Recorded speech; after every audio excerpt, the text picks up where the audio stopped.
আল্লাহ নবী সাল্লাল্লাহু আলাইহি ওয়াসাল্লাম বলছেন, হাদিসের মধ্যে আছে, যে ফজরের নামাজ পড়ে না, আল্লাহ রসুল বলছে ওয়া ইল্লা আসবাহা খাবিসান নফস কাসলানান, ফজরের নামাজ যে পড়ে না, রসুল বলেন সে হচ্ছে খবিস।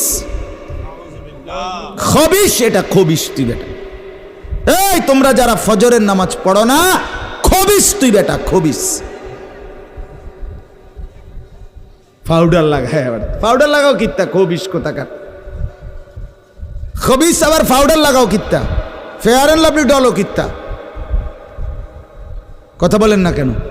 তুই কিত্তা পাউডার লাগাও, পাউডার লাগাইলে বুঝি সুন্দর হয়। বেড়িয়ে দেখো না পাউডার লাগায়, এ বুড়িয়ে লাগায়, ঘন্টা দুয়েক পর আবার এ বুড়িয়ে দুইয়া লায়, বুড়ি জান এটা ধোকা, ঠিক কিনা বলেন না? এটা যে ধোকা।